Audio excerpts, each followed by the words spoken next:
우리 사무엘이랑 이안아 얼른 올라가. 음, 예, 신나게 올라가고 있습니다. 이안이. 조이도 올라가야지. 조이 올라가. 조이 학교 잘해. 조이야. 음.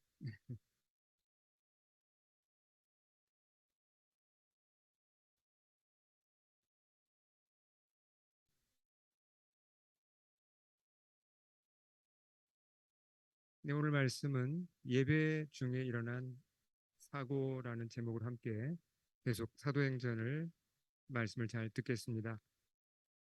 지금 바울이 몇 차 선교 여행 중이죠? 여러분 기억나세요? 3차 선교 여행 중이죠. 예. 그리스 지역을 순회하고 바울이 도착한 데가 드로아라는 지역입니다. 여기 지도에 보시면 여기 빌립보에서 네아폴리를 거쳐서 이렇게 배를 타고 와서 드로아, 예, 트로아스라는 지역에 도착합니다. 이 드로아는 터키의 서북쪽에 있는 아주 중요한 항구죠. 그러니까 아시아와 유럽을 이어주는 중요한 항구입니다. 원래 바울이 유럽으로 건너갈 때도 이 드로아에서 처음으로 유럽으로 건너갔었죠. 2차 전도 여행 때. 근데 이제 다시 이곳으로 온 겁니다. 드로아에 일주일을 머물러요. 그리고 이제 오늘 사건은 그 마지막 날에 일어났던 일을 얘기하고 있습니다. 사도 바울이 드로아에 왔으니까 거기 성도들이 있죠. 바울이 벌써 몇 번 지나가면서 교회가 세워졌거든요. 얼마나 기뻤겠습니까? 그 당시는 뭐 그 말씀을 배울 수 있는 곳도 또 그렇게 목회자들도 정말 드문 때였기 때문에 바울의 선교팀이 드로아에 도착하니까 드로아 성도들은 정말 예, 기뻤던 것 같아요. 바울과 함께 모여서 예배드리고 말씀을 배웁니다. 자, 그 장면이 7절과 8절에 이렇게 묘사되어 있어요. 예, 굉장히 예, 중요한 말씀입니다. 초대교회 예배가 어떠했는지를 우리한테 알려주는 중요한 말씀이에요. 7절, 8절을 같이 한번 읽겠습니다. 시작. 그 주간의 첫날에 우리가 떡을 떼려 하여 모였더니 바울이 이튿날 떠나고자 하여 그들에게 강론할세 말을 밤중까지 계속하며 우리가 모인 윗다락에 등불을 많이 켰는데 자, 이 초대 교회가 어떻게 예배를 드렸는지 정보를 여기서 우리가 얻을 수 있다 그랬죠. 자, 때는 날짜는 무슨 요일입니까, 이 날이? 자, 그 주간의 첫날이면 지금으로 말하면 이게 무슨 요일이죠? 일요일입니다. 주일입니다. 그래서 우리가 이 교회들이 주일에 예배를 드리는 거죠. 이 초대교회 전통이 이렇게 여기서 나온 겁니다. 그리고 예배 중에 중요한 지금 예배의 요소가 나옵니다. 예배의 내용이 자, 떡을 뗀단 말이 여기서 뭘 얘기할까요? 그냥 밥만 먹었다는 얘기는 아니겠죠. 여기서 떡을 떼다는 표현은 성찬식을 가졌다는 얘기입니다. 예배의 중요한 요소가 성찬식이었어요. 그러니까 주님의 죽으심을 기억하는 그 희생과 사랑을 기억하는 것이 예배의 중심이었죠. 예. 그리고 또 예배에서 중요한 가장 긴 부분을 뭐가 차지했습니까? 바울이 뭘 했다 그랬죠? 말씀을 강론했습니다. 한 몇 분 정도, 몇 시간 정도 강론을 했을까요? 이 말씀을 참조하면. 낮에 아마 예배가 시작된 것 같아요. 근데 몇 시까지 계속되었죠? midnight. 거의 한밤중까지 계속되었습니다. 설교가. 오늘날은 있을 수 없는 일인데 뭐 가끔 중국 같은 데서는 이런 일도 이제 있죠. 제3세계에서는. 예. 바울은 이제 내일 떠나기 때문에 오늘 참 해줄 말이 많았던 것 같아요. 자, 장소는 어디예요? 어디서 예배를 드렸습니까? 이 앞뒤 문명을 보고 이 말씀을 가만히 참조하고 참고문을 보면 이것은 일반 일반 주택이었습니다. 특별하게 뭐 큰 집이 아닌 일반 주택의 3층 다락방이었습니다. 때는 봄이었거든요. 터키의 봄은 기온이 꽤 높아요. 자, 밤이 되었습니다. 등불을 켰는데 전기불을 킨 게 아니잖아요. 무슨 불입니까? 등잔이죠. 올리브 기름을 주로 썼을 겁니다. 그런 등잔불을 많이 켰으면 실내 공기가 어떻게 됩니까? 대번에 탁해지죠. 그런 열악한 환경 속에서도 바울은 심정이 충만해가지고 설교를 끝내질 않아요. 계속 너무나 그 정말 간절한 마음으로 말씀을 전했고, 그러면 성도들도 어떻습니까? 돌아가는 게 아니라 끝까지 남아서 밤 12시까지 남아서 안 갑니다. 새벽까지 말씀을 들었습니다. 자, 우리가 뭐 여기서 뭐 느끼는 게 없나요?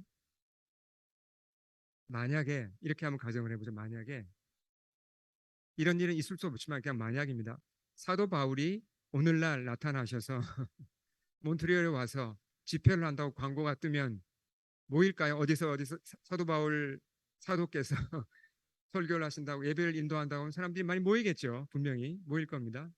근데 바울이 설교를 안 끝내요. 계속 길게 합니다. 밤이 됩니다. 11시, 12시가 됩니다. 어떤 반응을 보일까요? 모이신 분들이. 집으로 돌아가는 분이 안 계실까요? 여러분 같으면 어떻게 하시겠습니까? 내가 바울이 전하는 이 설교를 끝까지 들으리라. 끝까지 남아 계실 분들이 아마 많이 계실 것 같은데. 근데 이제 오늘날은 좀 다르죠. 무슨 얘기냐면 이게 녹화가 다 되잖아요. 바쁜 일이 있거나 피곤하거나 일단 집으로 가자. 녹화돼서 유튜브에 올라올 건데 그때 보지. 이렇게 이제 이런 반응이 자연스럽게 나오겠죠. 네. 초대 교회는 그럴 수가 없었어요. 녹화가 어디 있습니까? 그때 듣지 않으면 언제 들어요? 그리고 또 그렇게 목회자가 많은 것도 아니고 그러니까 정말 만사를 제쳐두고 바울이 왔을 때 정말 예, 가장 우선권을 말씀해 두고 그렇게 들은 겁니다. 굉장히 예, 갈급한 마음으로 말씀을 들었다는 걸 알 수 있습니다. 여기서 우리가 뭔가 좀 찔러야 되겠죠. 예, 저도 많이 이제 찔림을 받았습니다. 오늘날 문화가 많이 바뀌었어요. 정말 특히 이제 최근에 와서 여러분 드라마 보시죠. 예, 저는 이제 드라마를 잘 못 보는데 성격상 제가 이렇게 긴 걸 잘 못 봅니다. 그래서 드라마를 잘 못 보는데 뭘로 보세요? 드라마 보실 때? 넷플릭스로 드라마 보시는 분들 계시죠? 그렇죠? 이게 바뀐 겁니다. 과거에는 드라마를 볼 때도 드라마가 하는 시간에 맞춰서 TV를 켜고 그렇죠? 그렇게 봐야 되는데 한 주 끝나면 또 한 주 기다리고 이런 식으로 지금은 어떻습니까? 내가 원하는 시간에 볼 수 있어요. 예. 내가 원하는 장소에서 내가 원하는 걸 골라서 보죠. 그러니까 주문형 비디오. 그러니까 VOD죠. 그러니까 비디오 온 디맨드. 이 시대에 우리는 살고 있습니다. 이런 문화 속에서 살다 보면 우리의 신앙생활도 여기에 물들기가 쉬워요. 물론 영상 매체에 올라와 있는 좋은 설교들이 많습니다. 저는 이제 저한테 문의하시면 제가 좋은 그 목사님들 설교나 그런 것들 저는 소개해드려요. 아주 좋은 게 정말 많습니다. 그러니까 잘 선택해서 들으면 우리 신앙에 정말 크게 유익이 되죠. 간증도 좋은 게 많습니다. 자, 근데 영상 매체를 통해서 이렇게 내가 원하는 시간에 원하는 장소에서 내가 원하는 걸 들을 수 있지만 할 수 없는 게 있어요. 뭘 할 수 없을까요? 내가 만약에 영상 매체에만 너무 거기다가 의존하면 어떻게 되죠? 뭐가 안 되죠? 설교를 듣고 간증은 듣지만 내가 혼자 하는 거잖아요. 이게 개인적인 거로 끝나기 쉬워요. 교제가 없잖아요. 오늘날 이 개인주의라는 것이 참 무섭습니다.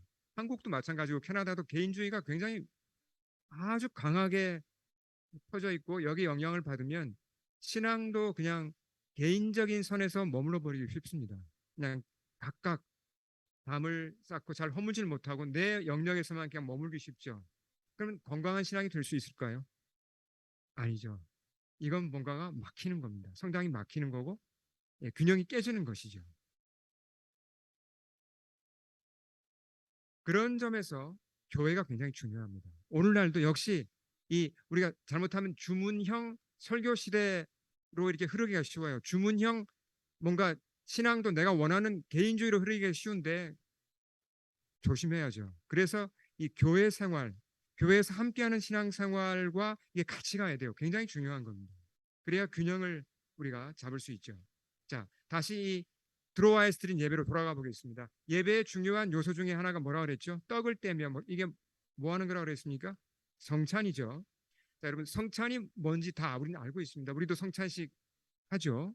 근데 성찬식의 의미 중에 우리가 다 아는데 모르고 넘길 수 있는 게 한 가지가 있습니다.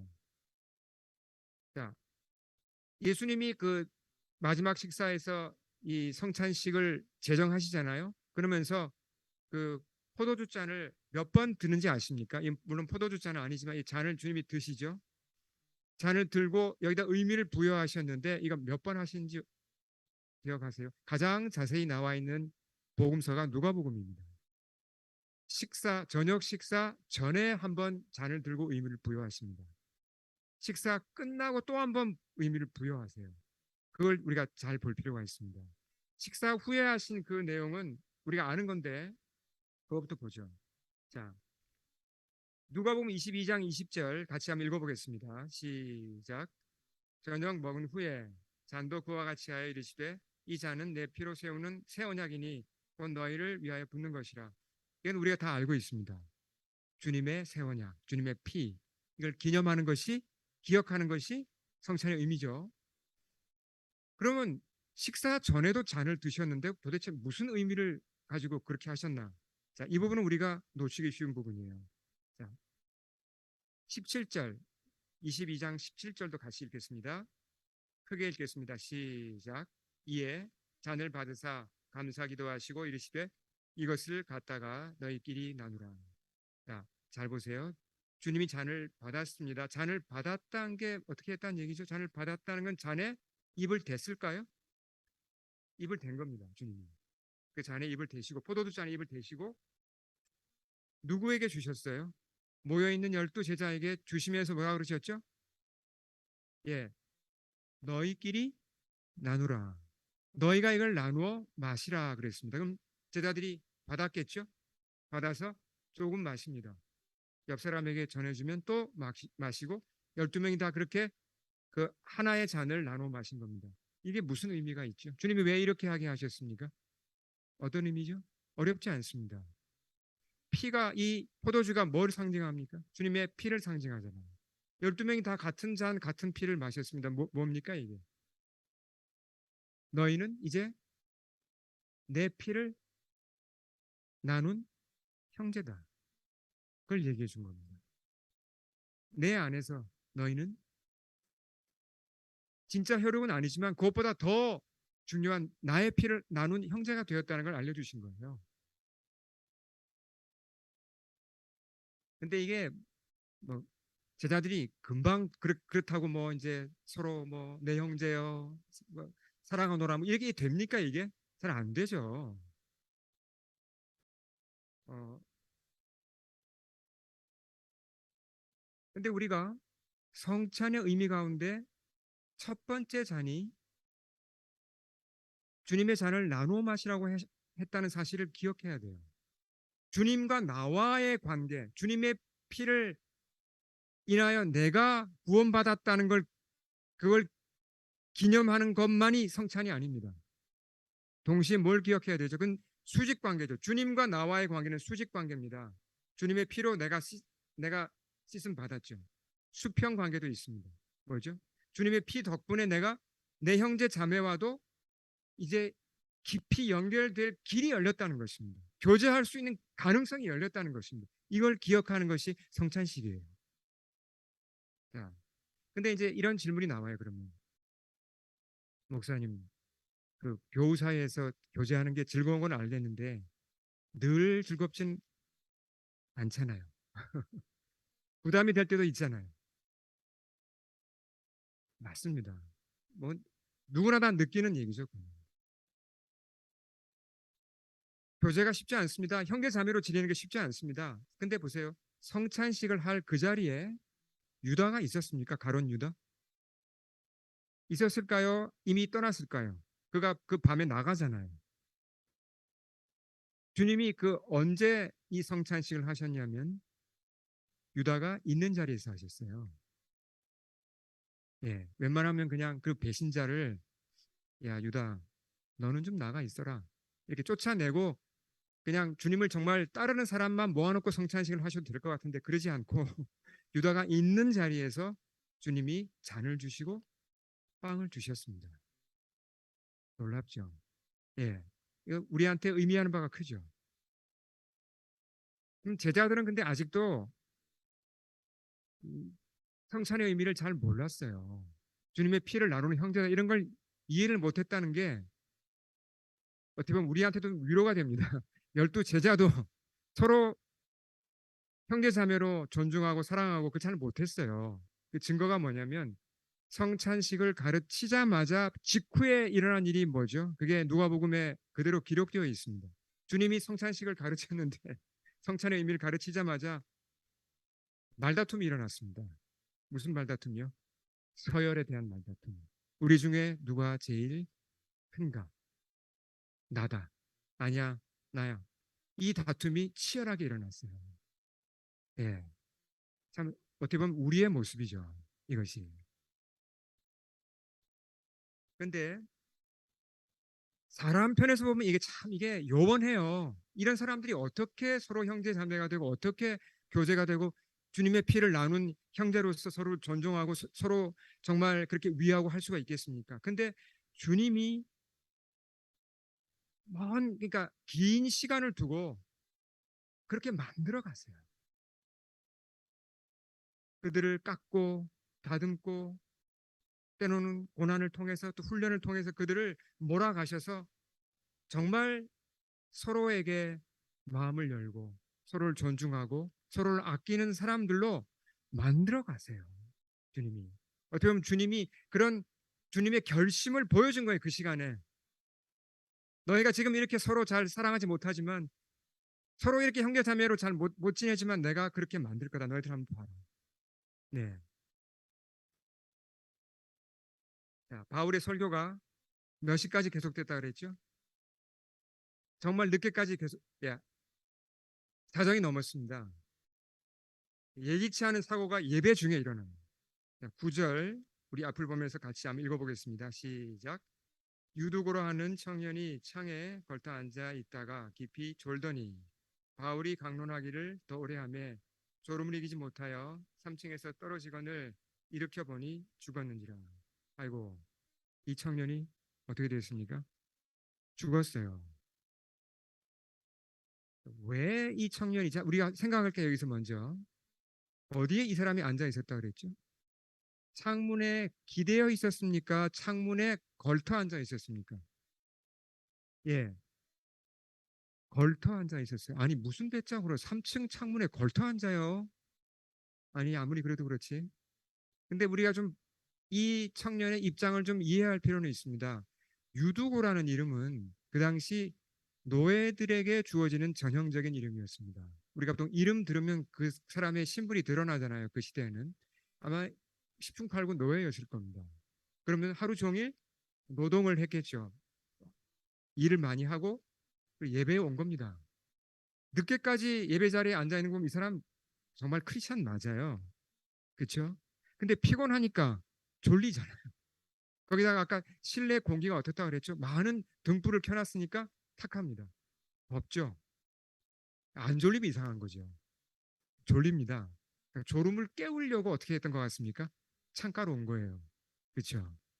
근데 그냥 가만히 그냥 서 있기는 하지. 어떻게 또 창문에 또 걸터 앉았어요. 자기는 괜찮을 줄 알고. 괜찮을 줄 알았겠죠. 근데 졸음을 못 이긴 겁니다. 결국 떨어졌고 즉사했습니다. 자, 이 사건이 사도행전에 이렇게 자세히 기록된 이유가 뭘까요? 성경은 중요한 얘기만 합니다. 근데 왜 이렇게 자세히 얘기를 했을까요? 여러분 예배 시간에 조시면 안 됩니다. 주무시면 유두고를 보세요. 이렇게 될 수 있습니다. 이 메시지를 전하려고 그럴까요? 그건 아니죠. 그 얘기가 아닙니다. 자, 우린 크리스찬이 되고 나서 누구나 다 성숙해지길 원합니다. 잘하길 원하죠. 그렇죠. 나도 정말 주님의 마음을 좀 본받고 싶고 뭔가 주님이 약속하신 대로 이렇게 잘하고 싶고 열매를 맺고 싶고 성숙해지고 싶어 합니다. 그렇죠? 근데 성숙이 생각대로 잘 되나요? 열심히 큐티하고 기도하고 예배 참석하고 봉사하면서 그래도 내가 좀 이제 조금은 성장한 것 같다라고 생각하는 순간 얼마 지나지 않아서 말실수를 합니다. 하지 말아야 될 말을 해버리고 말아요. 상처를 주죠. 또 화를 내지 말아야 될 상황에서 화를 또 내버립니다. 짜증을 내어버립니다.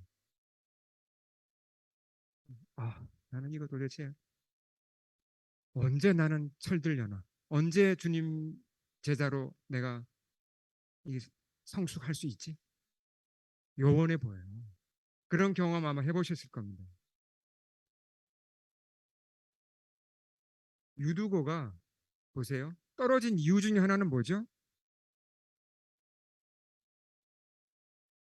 물론 이제 이따가 이 사람이 떨어진 이유를 두 개로 나눌 수 있는데 첫째 이유는 부주의잖아요. 창문에 걸터 앉으면 안 되죠. 그러니까 상황 판단을 잘못한 거고 실수를 한 겁니다. 창문에 올라가서 앉고자 하는 그 결정을 한 게 실수였죠. 그러니까 성숙하지 못한 자세입니다. 결국 자기도 모르게 떨어졌고 예, 죽게 되었죠.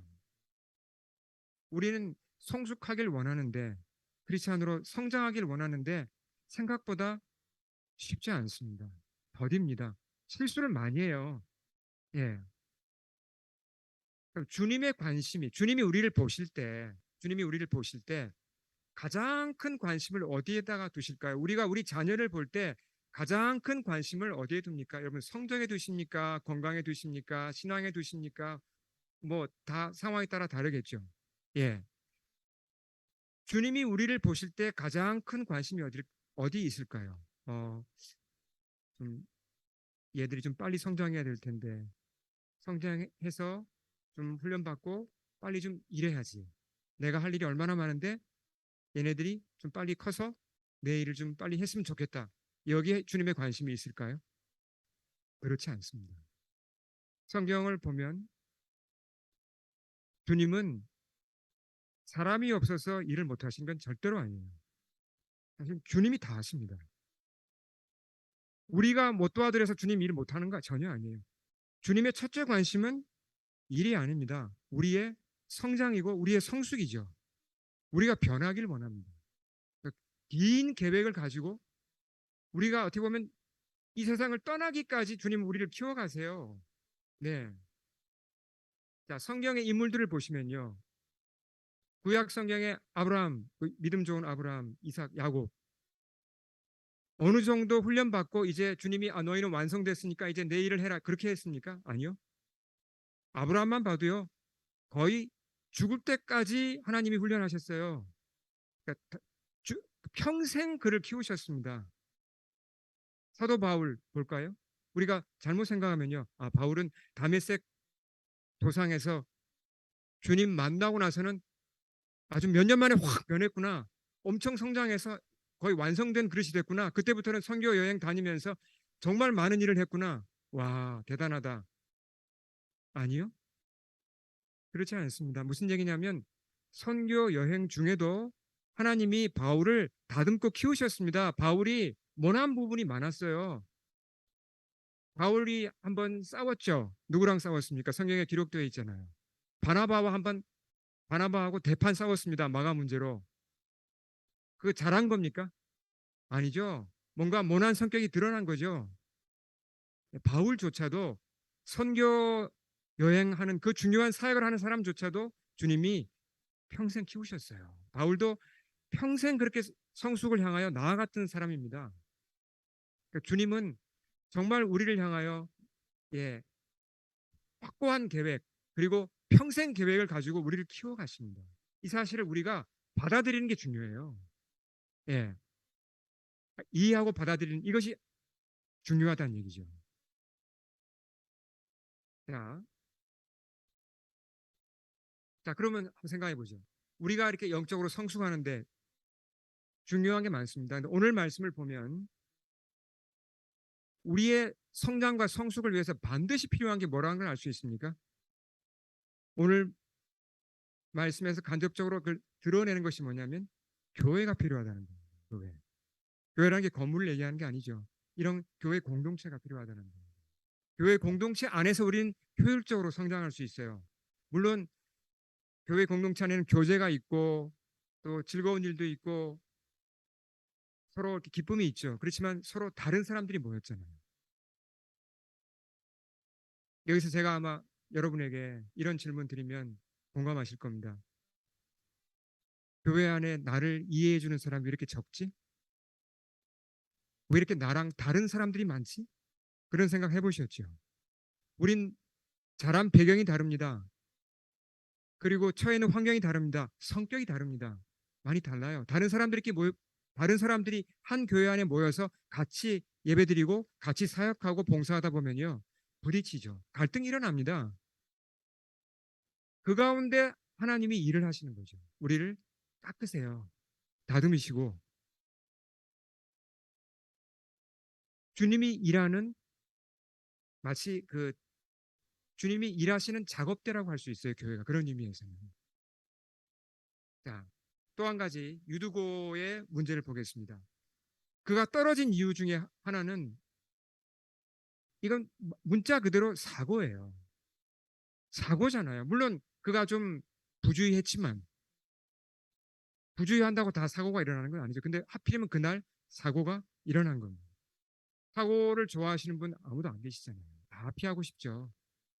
정말 근데 사고가 뉴스 보시면 뭐 매일 일어나요. 매일. 제가 최근에 들었던 사고 소식 가운데 가장 가슴 아팠던 거는 8월 초에 헬리팩스에 있는 제 어, 지인이면서 후배가 하나 있습니다. 그 친구한테서 문자가 왔어요. 어, 자기도 아는 이제 친하진 않지만 이제 교회에서 이제 아는 분인데 그 한인 네 사람이 새벽에 밤낚시를 가다가 교통사고를 당했습니다. 세 분은 즉사하시고 한 분은 중상을 입었습니다. 근데 사고의 원인이 뭐냐면 상대편 차가 역주행을 한 거예요.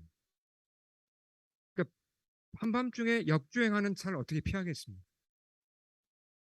너무나 끔찍한 사고가 일어난 거죠. 한인 사회. 그 친구도 너무 충격을 받아가지고, 예, 그 참 헤어나오는데 오래 걸려요. 그런 사고를 당하면. 우리가 살고 있는 세상은 이런 세상이에요. 이게 불안전한 세상이고 깨어진 세상이에요. 아무리 조심해도 사고는 일어납니다. 유두고의 사건이 우리한테 그 사실을 환기시켜 주는 거죠. 자, 이제 전체적으로 이 메시지를 한번 정리를 해보겠습니다. 유두고가 예배에 참석했는데 예배 시간이 하필이면 떨어졌고 죽었습니다. 떨어져 죽었죠.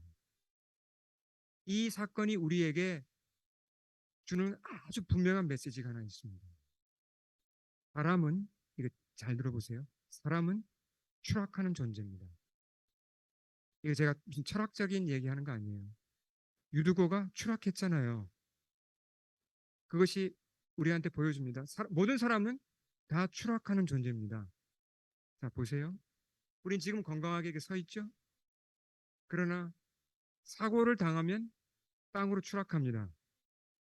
질병이 찾아와도 결국은 땅으로 떨어지죠. 결국 우린 다 노쇠해지고 어느 날 생명이 끊어지고 땅으로 떨어질 겁니다. 반속으로 들어갈 것이고 무덤 속으로 떨어질 겁니다. 맞죠? 그렇잖아요. 우린 다 추락하는 존재입니다. 아무도 이 추락을 피할 수 없어요. 근데 이 추락이 무덤에서 끝나지 않습니다. 더 깊은 시면으로 떨어집니다. 어디까지 떨어지죠? 심판에까지 떨어지죠. 왜요? 우린 모두 죄인이잖아요. 하나님의 심판을 피할 수 없습니다. 그 깊은 시면으로 얼마나 무섭습니까? 그 심판의 구덩이 속으로 우린 떨어지고 있었습니다.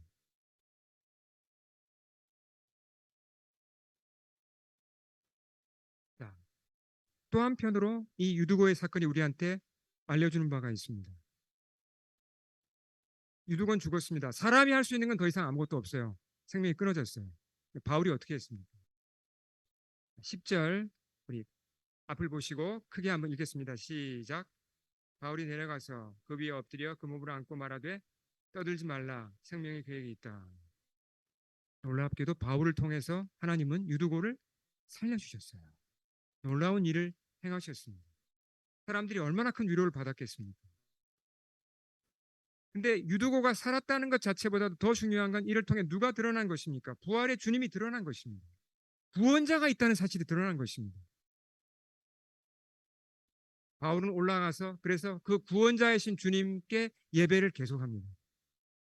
밤을 새워서 예배를 드리고 서로 나누고 음식을 먹고 그리고 아침이 되어서 바울이 떠나죠.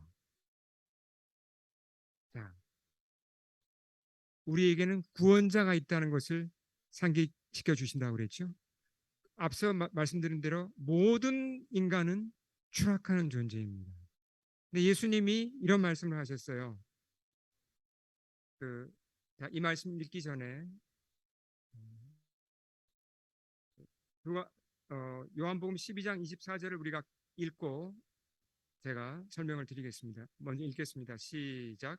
내가 진실로 진실로 너에게 이르노니 하늘의 밀이 땅에 떨어져 죽지 아니하면 하늘 그대로 있고 죽으면 많은 열매를 맺느니라.